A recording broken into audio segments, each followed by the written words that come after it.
Hello everyone, I'm Ron Grant coming to you live and direct from Tortola in the Virgin Islands. It is Saturday, June 28th. This is your Weekend Roundup News Edition. Thank you so much for joining us and a happy Saturday's wish to all. The Virgin Islands has lost a true pioneer with the passing of former legislator and cultural icon, the Honorable Eileen L. Parsons, OBE. Ms. Parsons, affectionately known as Miss P, passed away on Sunday, June 22nd, 2025, at the age of 94 at the Dr. D. Orlando Smith Hospital, just weeks away from her 95th birthday on July 5th. Premier Dr. the Honorable Natalia Wheatley has extended heartfelt condolences on behalf of the government and the people of these Virgin Islands following the news of her passing. Today marks a solemn day in the Virgin Islands as we mourn the passing of one of our most distinguished daughters, Miss Eileen Lucia Parsons, OBE. A trailblazer, a cultural icon, and patriot, Miss Parsons' legacy is deeply woven into the fabric of our society. As the first woman to serve as government minister, deputy chief minister, and Deputy Speaker of the Legislative Council, she broke barriers and paved the way for future generations of women leaders. Alongside Miss Ethelyn Smith, she was among the first of the two women elected to the Legislative Council and among the first at-large members, historic achievements in our political landscape.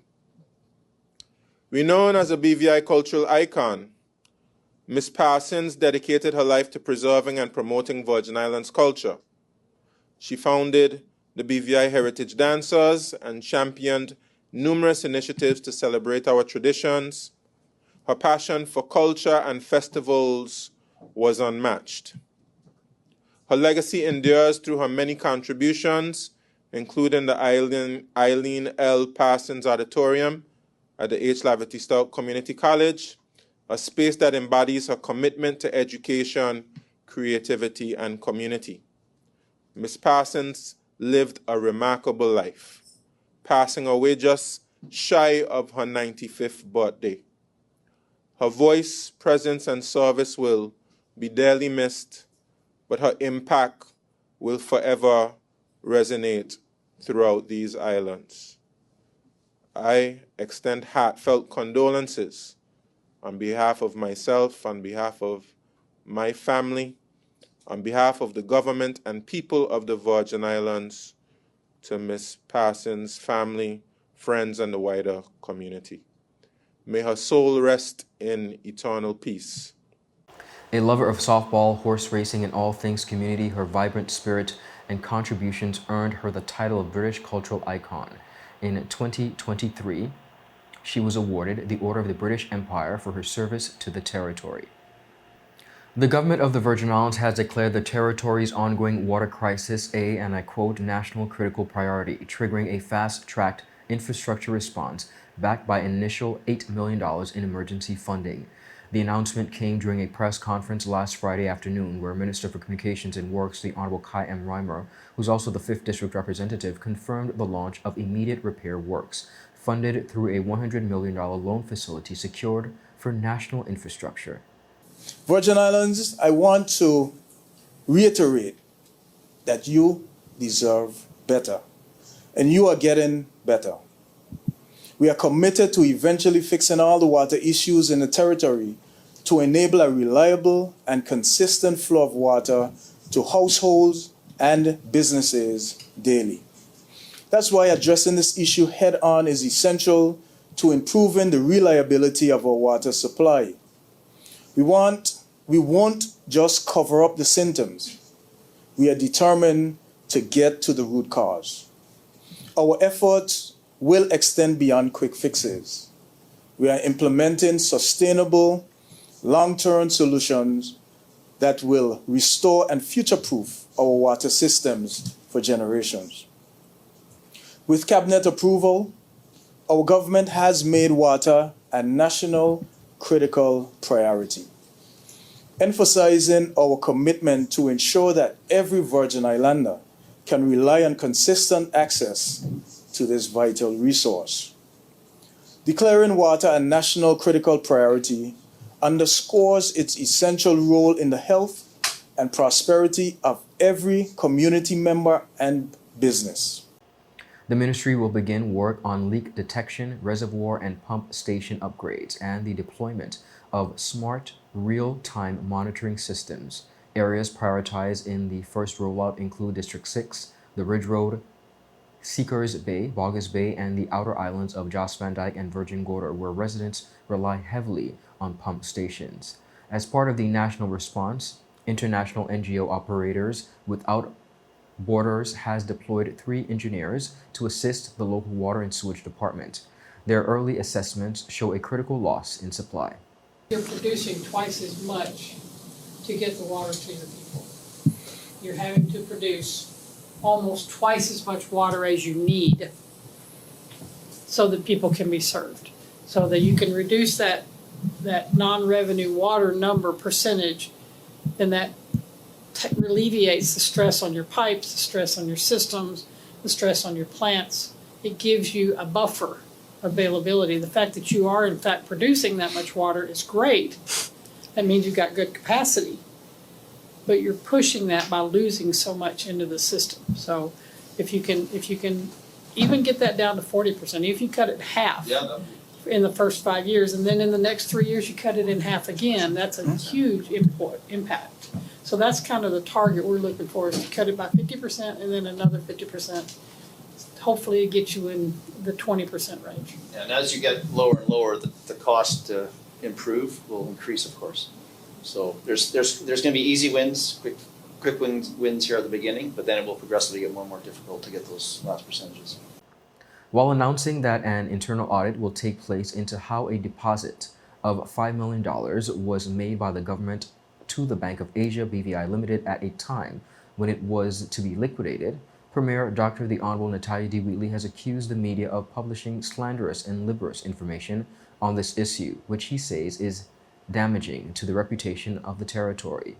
Speaking at a press conference Monday, Premier Wheatley says he fully understands the anxiety the development with the bank has caused, and he assured the public that the Financial Services Commission and the Virgin Islands Deposit Insurance Corporation, with the competent and independent authorities, are actively managing the situation.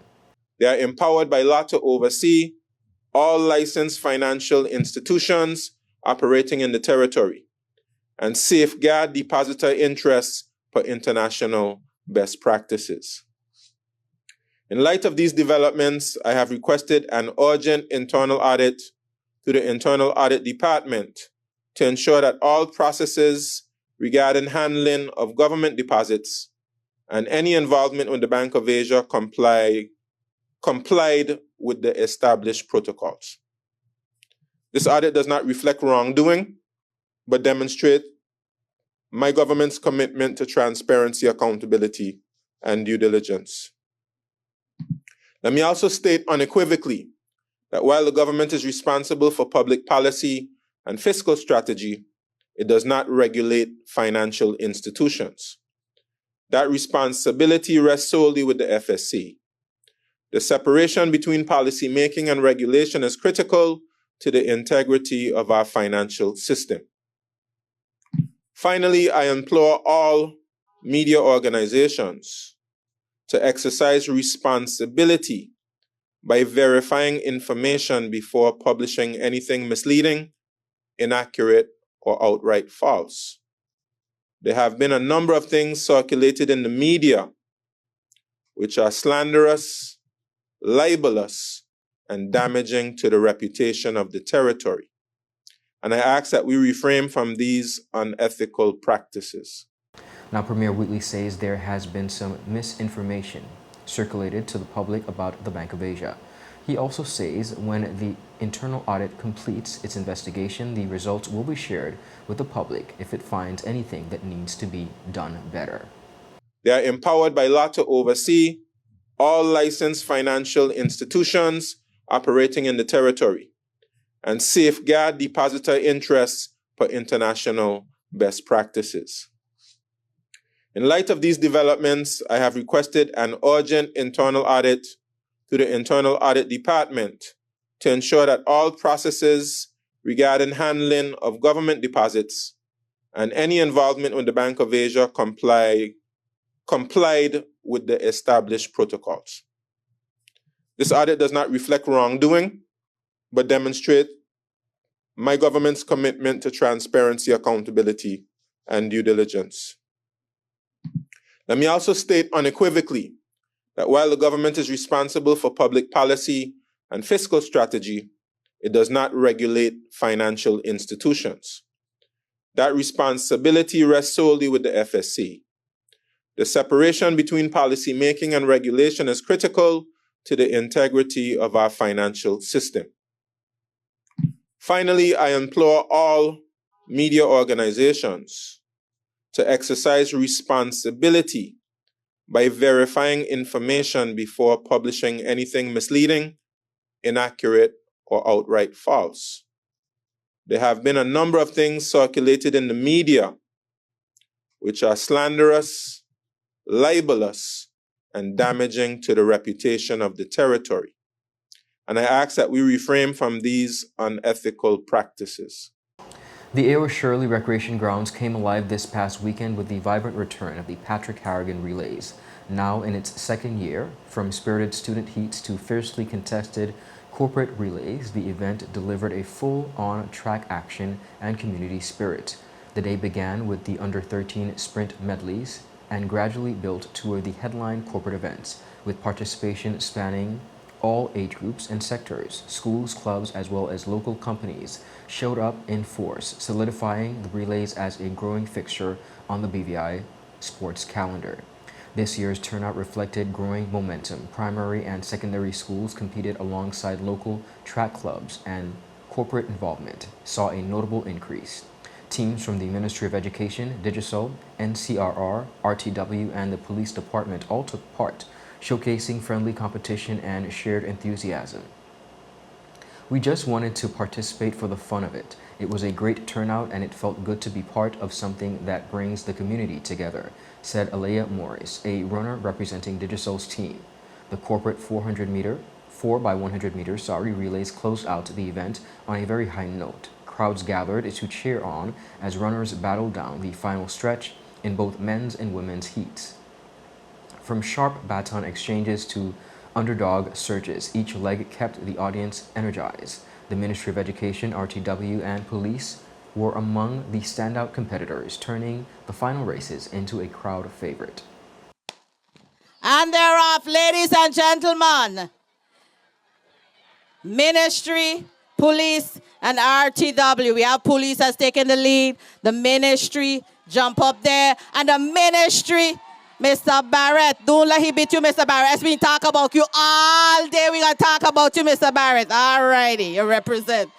Mr. Barrett gone there. The ministry, we have police. And police said, not today, I'm taking this back. But they're struggling with the ministry. Ministry, hold on, ministry, hold on. This is your event. Hey, you can't look bad. You can't let police beat you. And the ministry has taken it down, followed by police and Rotang Wholesale bringing in the rear. Ladies and gentlemen, this is your corporate battle.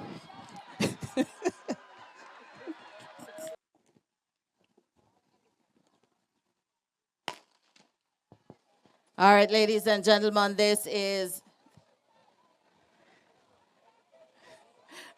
your first leg.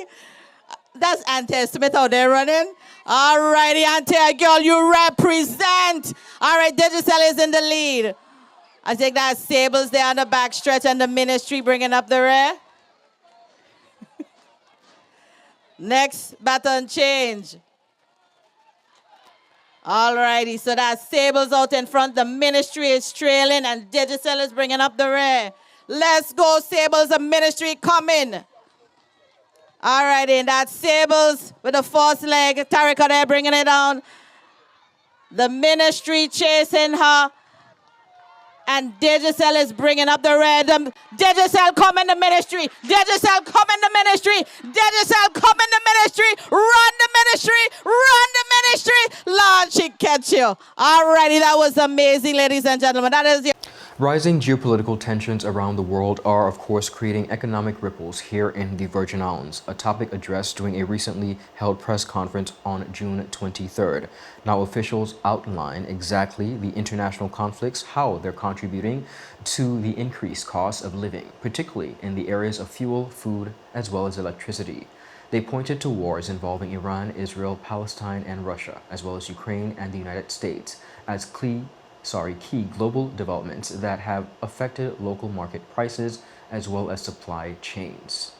We've had a great deal of instability in recent times. We've had the war between Hamas and Israel, challenges with Lebanon, and now we have outright conflict between Iran, Israel, and even the United States is getting involved. That's in addition to war between Russia and Ukraine. And all of these things affect prices because of the goods, whether they're food goods or whether it's things like petroleum or oil. Those things have the potential to impact prices here in the Virgin Islands. One of the primary strategies discussed was the proposal of a subsidize to the BVI Electricity Corporation to help ease electricity costs for residents already feeling the pressure of global inflation. The only thing that we can do is try to control what we can control here. Our own domestic policies that can help to brunt the impact of challenges abroad. And in the past, we've done things like, for instance, provide some level of subsidy to the electricity corporation, for instance, to try to lower electricity bills, something which touches just about every resident and citizen in the Virgin Islands. So there are a number of measures we can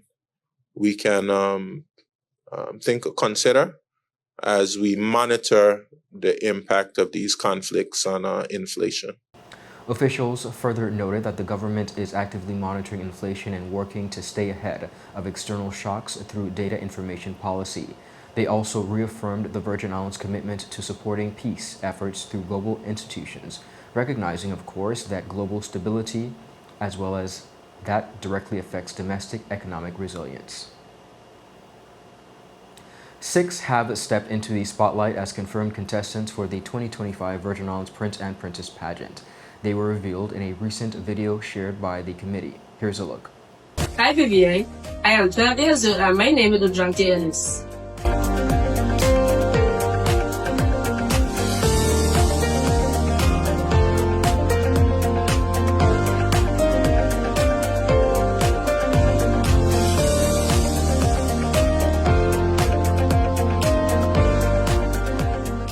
Hi Vivian, I am Anthony Baker and I am 12 years old.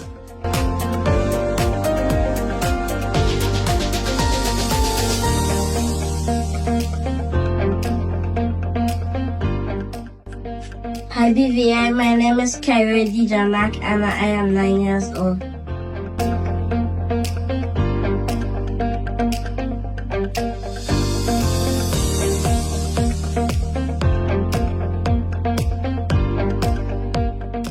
Hi Vivian, I am 11-year-old Soraya Monet Stevens.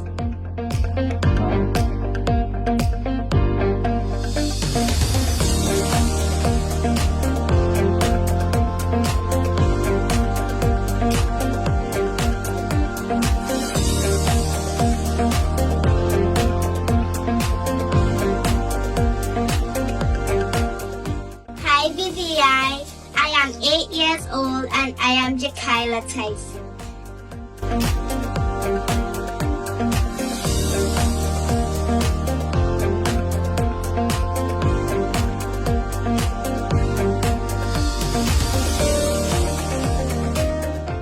Hello British Virgin Islands, I am Lene Forbes and I am 12 years old.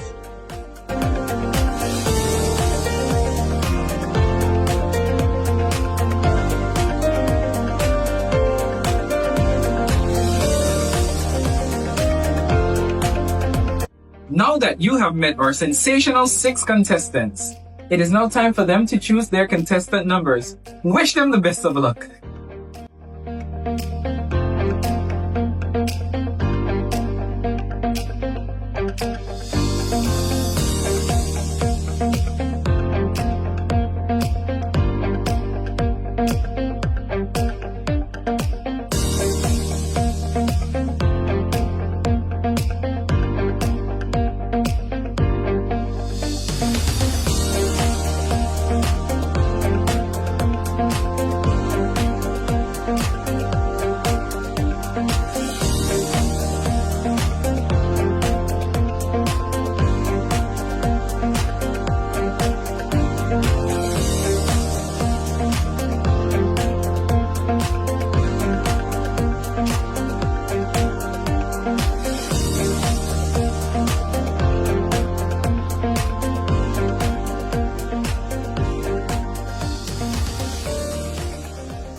Each year, we challenge our contestants to be as creative as possible in our creative segments.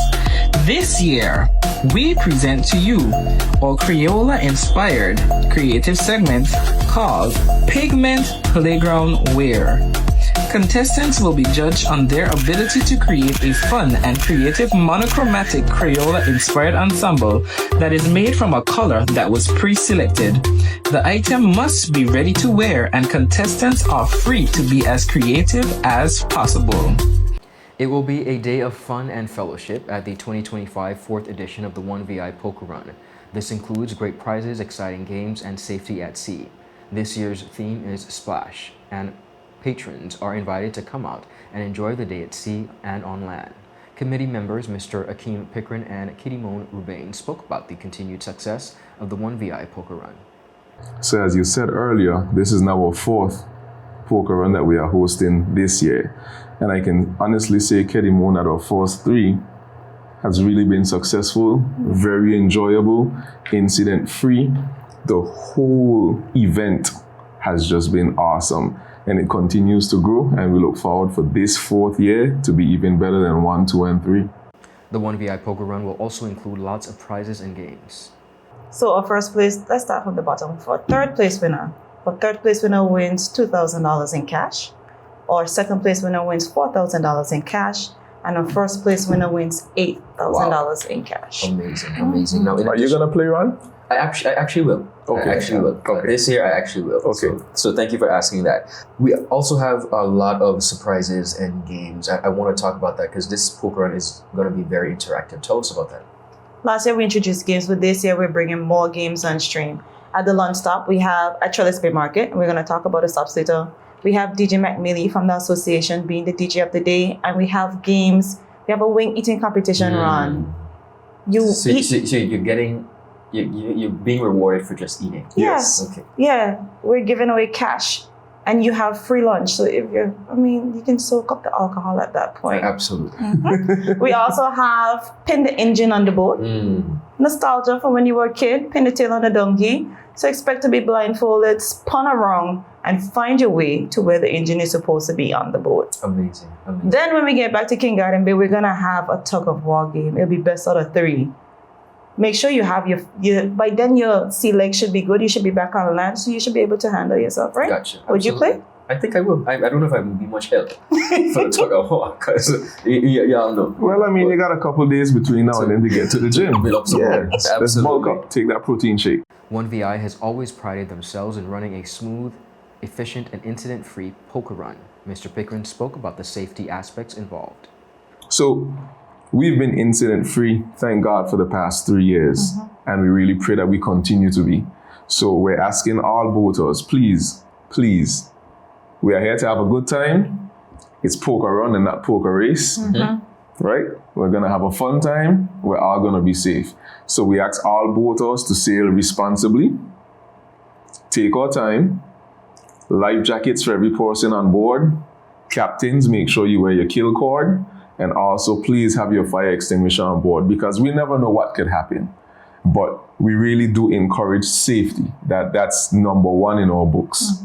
And we pride ourselves in being safe thus far and continuing to be safe going forward. For the full interview, visit all Tweet4 media platforms. That is it for today's news roundup. Be sure to follow us for your daily news updates at tweet4media.com and like us on Facebook at Tweet4Media and Tweet4BV on Instagram and X, formerly Twitter. I'm Ron Grant. Have a safe and enjoyable happy Saturday and enjoy the weekend. Be safe on the water. Goodbye.